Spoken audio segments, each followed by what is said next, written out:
Salam merdeka. Saudara-saudaraku sekalian sebangsa dan setanah air seluruh rakyat Indonesia.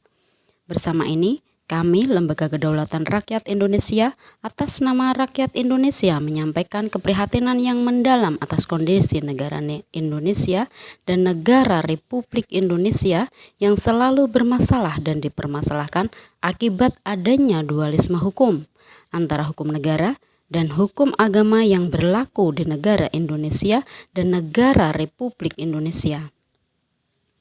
Hukum agama condong ingin lebih berkuasa daripada hukum negara, yang akhirnya hukum agama condong bisa memerintah organ negara di bagian penegakan hukum dengan memunculkan penistaan agama sebagai objek hukum. Maka terjadi kekisruhan tatkala pelaku tindakan melawan hukum justru hukum agama tidak berbuat apa-apa terhadap pelakunya.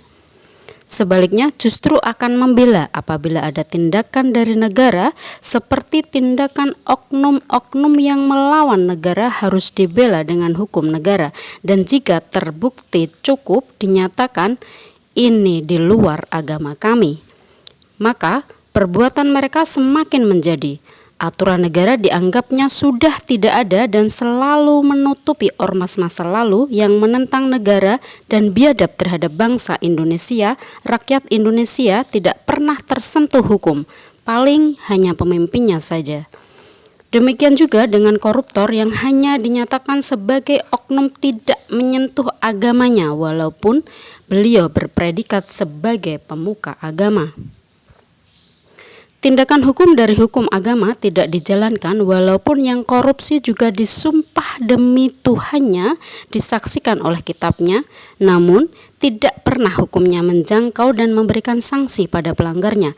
Tapi apabila ada orang yang dianggap keliru oleh pemuka agama, maka akan dituntut dengan penistaan agama dan dipaksa harus dihukum. Walaupun belum tentu salah menurut hukum negara alias hukum yang berdasar penistaan agama hanya untuk menghukum minoritas. Contohnya, banyak orang yang menistakan agamanya, yaitu ada oknum ustadz menghamili atau menyetubuhi muridnya yang semestinya pelanggaran etika, moral, menistakan agamanya. Namun, tidak ada yang dihukum dengan hukum agamanya. Dengan alasan pasti sudah sesuai fikih, semua muridnya perempuan sudah dinikahi atau kawin mut'ah atau kawin sesaat yang akhirnya menjadi pelacuran terselubung. Banyak acara membangun masjid dengan meminta bantuan keliling atau meminta-minta di jalanan yang sesungguhnya menistakan agama. Itu pun tidak ada tindakan apapun dari pemuka agama walaupun mengganggu ketertiban umum dan mengganggu lalu lintas, padahal penghasilan MUI sangatlah besar. Sekarang sedang mengajukan tuntutan untuk Undang-Undang Perlindungan Ulama. Maka undang-undang tersebut menunjukkan bahwa para ulama terjadi kebimbangan keyakinan karena tidak yakin sepenuhnya atas perlindungan Allah Subhanahu wa Ta'ala. Padahal dalam khutbahnya semua diajarkan untuk yakin atas perlindungan Allah. Namun jika ulamanya sendiri tidak yakin atas perlindungan Allah, maka terjadilah pembohongan terhadap para umatnya. Undang-undang perlindungan ulama akan menjadi pintu masuknya ulama asing, dan itu bertentangan dengan Undang-Undang Kewarganegaraan yang bersumber dari Undang-Undang Dasar 1945. Untuk itu, Lembaga Kedaulatan Rakyat Indonesia berpandangan bahwa hukum negara tidak benar dicampur adukan dengan hukum agama, serta untuk membatalkan hukum penistaan agama dan menolak perlindungan pada ulama dan tetap berlaku Undang-Undang Dasar 1945 batang tubuh pasal 27 ayat 1 yang menyatakan segala warga negara bersamaan kedudukannya di dalam hukum dan pemerintahan dan wajib menjunjung hukum dan pemerintahan itu dengan tidak ada kecualinya. sehingga tidak ada warga negara istimewa untuk memenuhi rasa keadilan. Dan pada pasal 29 ayat 2 Undang-Undang Dasar 1945 yang menyatakan negara menjamin kemerdekaan tiap-tiap penduduk untuk memeluk agamanya masing-masing dan untuk beribadat menurut agamanya dan kepercayaannya itu. Maksudnya, negara hanya menjamin penduduk atau orang untuk memeluk agamanya dan beribadat menurut agama dan kepercayaan itu, bukan beribadah dan bukan menjamin agama. Jadi, negara hanya menjamin orang untuk memeluk agama dan beribadat, tidak menjamin agamanya.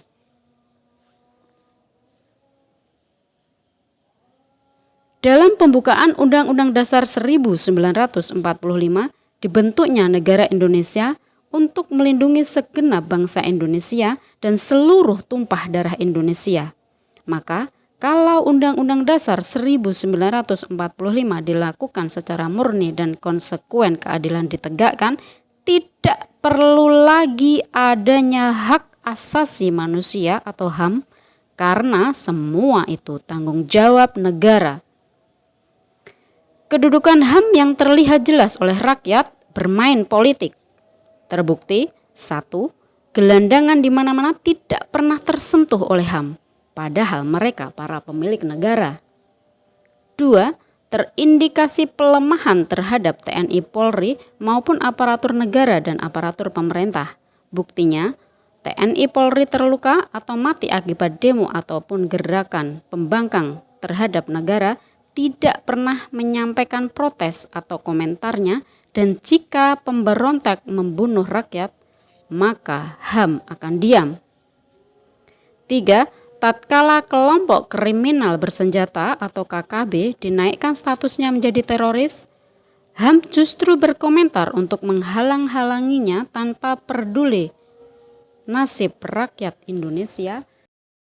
Maka dari itu dengan tegas, Lembaga Kedaulatan Rakyat Indonesia menyatakan kami rakyat Indonesia tidak butuh perlindungan HAM yang hanya bisa bicara tanpa tindakan yang condong berpolitik. Pelemahan terhadap TNI Polri maupun terhadap aparatur negara dan aparatur pemerintahan, kami tidak butuh pembelaan HAM. Yang kami butuhkan perlindungan negara melalui TNI Polri dan penegak hukum melalui lembaga terkait. Perlindungan negara maupun pemerintahan melalui aturan-aturannya dan mengusulkan kepada aparatur negara dan aparatur pemerintahan untuk bubarkan HAM saja. Dan banyaknya kebohongan yang dilakukan aparatur negara dan pemerintahan dan juga kebohongan yang dilakukan oleh para oknum pemuka agama, organisasi-organisasi politik, ekonomi dan organisasi-organisasi agama yang sering menjadikan polemik seperti contohnya penipuan melalui pemberangkatan calon haji, bisnis kebun kurma bersyariah, bisnis properti bersyariah. Bahkan akhir-akhir ini terjadi koperasi 212 Mart ataupun BUMN serta Asabri dan lain-lain.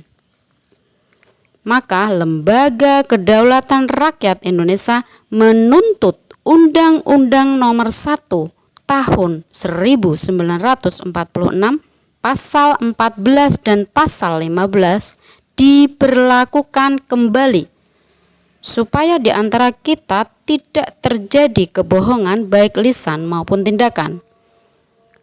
Pemerintah diminta mensosialisasikan Undang-Undang Nomor 1 Tahun 1946 Pasal 14 dan Pasal 15 secara terbuka melalui media massa ataupun sosialisasi langsung kepada seluruh rakyat Indonesia. Demikian usulan kami Lembaga Kedaulatan Rakyat Indonesia atas nama rakyat Indonesia untuk diperhatikan supaya negara tentram, damai tanpa kebohongan. Selamat berjuang, hak rakyat harus kembali, merdeka. Lembaga Kedaulatan Rakyat Indonesia, Pergerakan Rakyat menuju alam kemerdekaan.